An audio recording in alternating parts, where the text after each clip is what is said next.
Hi guys, today my friend and I will talk about the EIA. So, what is EIA? Environment Impact Assessment (EIA) is related to a study of evaluating the environment impact on a proposal project.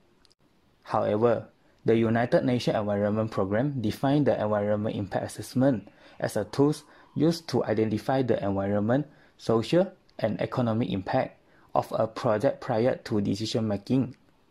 So, we can know that EIA can help us to try to identify the various impact of a project before we making decision to build something. The impact can be environment, social, and economic impact. Characteristic of EIA. They have 10 characteristics of EIA. First, EIA is a structured, systematic, and comprehensive approach. Second, it is a systematic evaluation of all significant environmental consequences.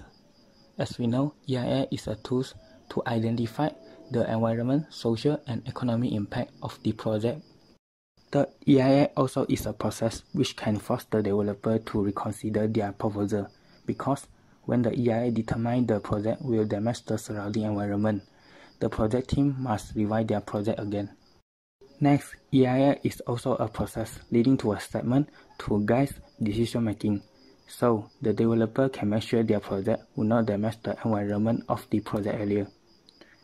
The other characteristic of EIA is EIA has a potential to increase developer accountability to the public, because after the EIA process was completed, public can know the impact of the project for the environment. EIA should be subject to independence and include a clear statement to identify impact as well as possible alternative development options. Besides that, EIA must consider both environment and economic costs and benefit to maintain the sustainable development. The next one is the purpose of environment impact assessment. They have three main purposes of EIA. The first purpose of the EIA is EIA can inform a manager or public about a project impact to the environment. We know that EIA will assess the environment, social, economic impact of the project before the project starts. So, the EIA report will list out the all possible impact of the project and also the solution to solve it. The other purpose of the environment impact assessment is EIA can compare the advantage and disadvantage of the project. As we know, the EIA report will show the all advantage and disadvantage of the project. In this way, people can know whether the project is good for our environment, social, and economy or not. If the damage caused by the project is higher than the benefit, so project manager may modify again the project design. Third, EIA will promote the development way which is sustainable and eco-friendly. In this few years, EIA has played an important role in protecting the surrounding environment of the project area. Because the EIA certification must ensure the environment impact at the project area must be minimized. So, the project management must ensure the project can be carried out, while also ensure the surrounding environment is not seriously affected. Next will be the benefit of EIA. They have 5 benefits of EIA. First, EIA can screen out the environmental unsolved project. As we know, the main purpose of the EIA is ensure that the all project will not damage the surrounding environment. Therefore, EIA can help us to select the projects that are benefit to our environment, social, and economy. So, the projects that do not meet the EIA requirement will not be approved. The second benefit of EIA is purpose to modify the project design to reduce the environment impact. For those projects that have an adverse impact on the environment, will be required to modify again their project design. Third, EIA can also identify the feasible alternative. After determining the impact of the project to the surrounding environment, EIA can help the project manager choose the best solution. Because the EIA report included the possible impact that may happen to the environment and also their solution to solve it. The next one is EIA can predict the significant adverse impact. EIA will assess the severity of the project impact to the environment before the project starts. So, EIA will help us to avoid them when we plan the project design. The last benefit of the EIA is help to identify the mitigation measure. After the EIA, we will be able to know the possible impact of the project. This impact included environment, social, or economic impact. Therefore, EIA can help the project team develop a solution to minimize the environment impact of the project. Principle of EIA. They have 8 principles of EIA, which is participation, timely access for interest parties, transparency, open and accessible assessment decision, certainly, timely agree in advance, credibility, undertaken with objectively, and the other principle was accountability, particularly cost effectiveness and flexibility. Hello guys, hello Prof. My name is Norman Sim Yong, matrix number 263346, the second member of group 17. Now I'm going to present about components in EIA. There are 8 components in the EIA. Each of them depends on the types of the project. Let us start with the first one. The first one will be air environment.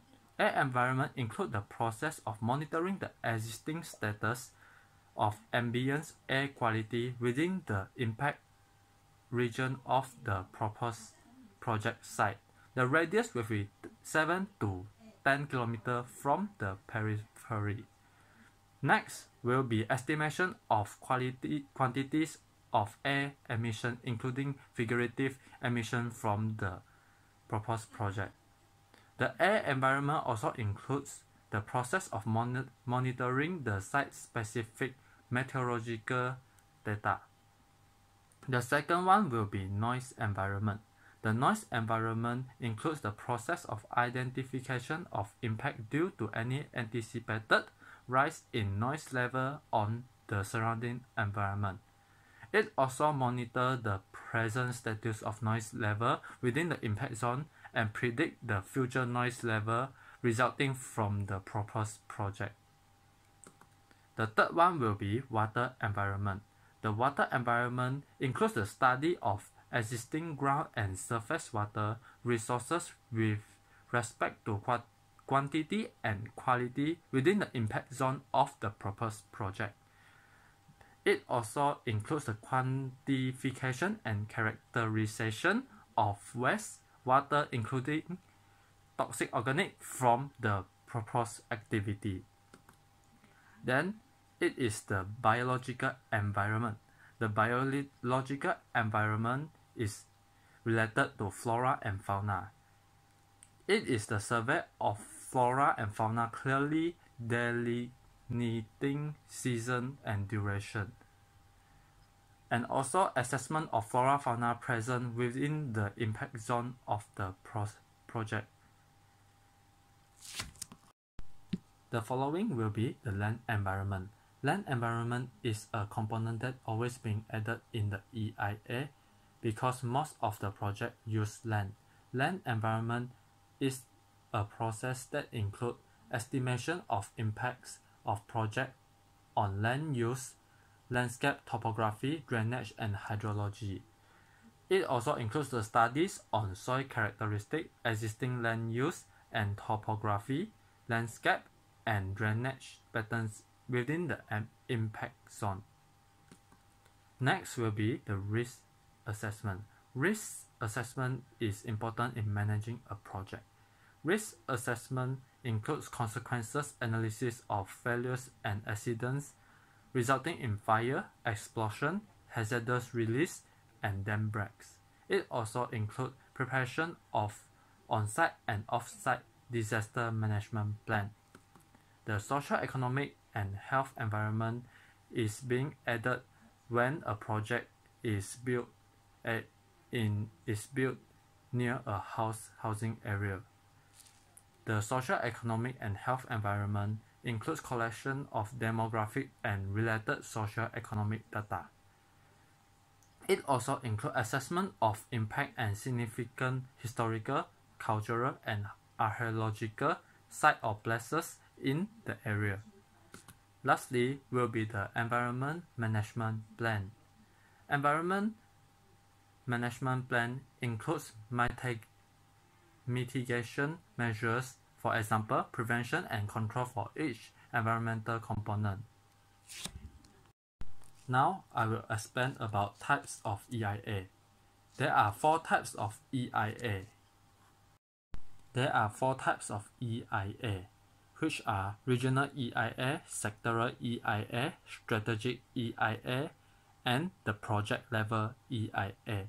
Start with the regional EIA. It integrates environmental concern into development planning for a geographic region.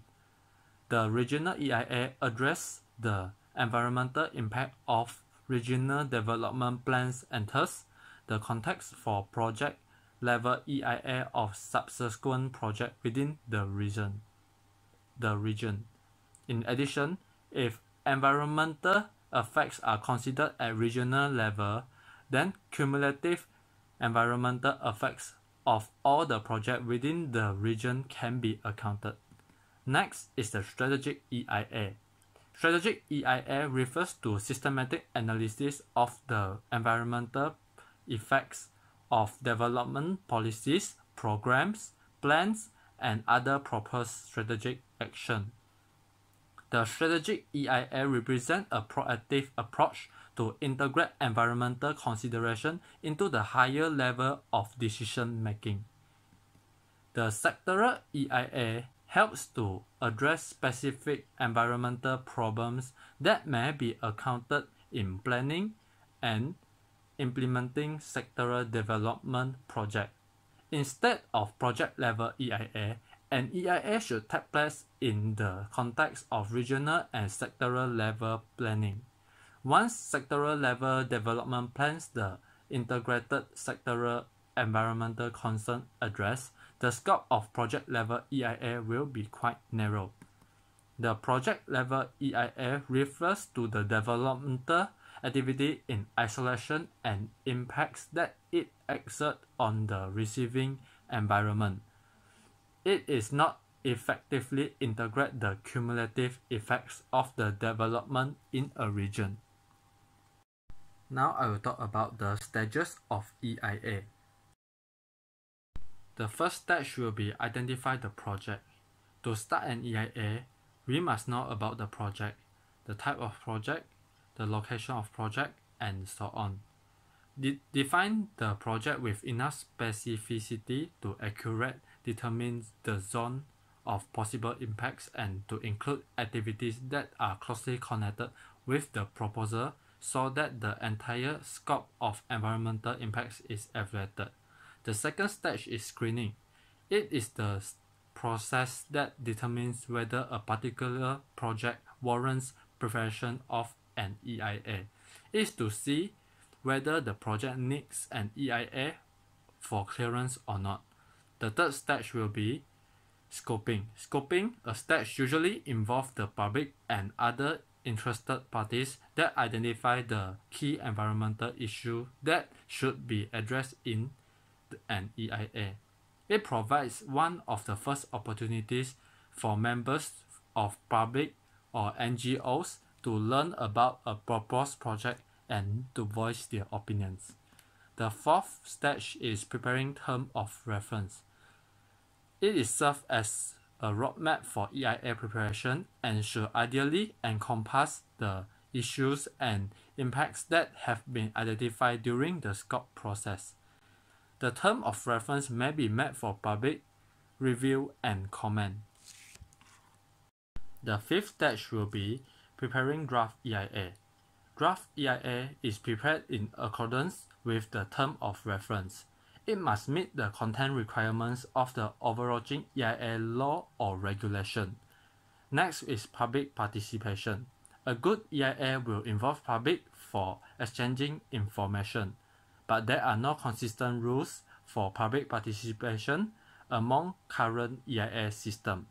Public participation consists of informational meetings, public hearings, and opportunities to provide written comments about a proposed project. Stage number 7 is preparing final EIA. Final EIA produces a final impact assessment report that addresses the viewpoint and comments of the parties that reviews the draft EIA. It contains an appendix summarizing all of the comments receiving from the public and other parties. After that is decision. It is to approve or reject a mining project is generally based on the final EIA. The decision may be accompanied by certain conditions that must be fulfilled. The following stage will be administrative or judicial review. Depending on the jurisdiction, there may be opportunities for a party to seek administrative and/or judicial review of the final decision and the EIA process. Stage 10 will be project implementation.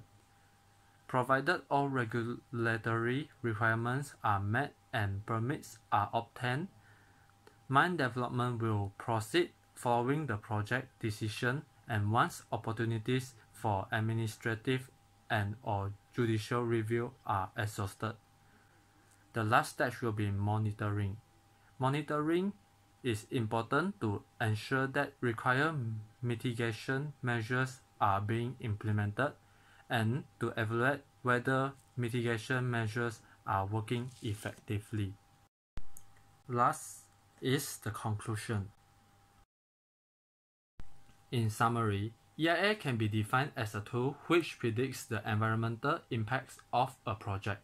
It also finds ways to reduce the unacceptable impacts so that it may suit the local environment in a sustainable manner. EIA is an important phase in the process of deciding about a final shape of a project. The role of EIA as a tool helps managers a lot in decision-making process of a project. That is all from us, Group 17. Thank you.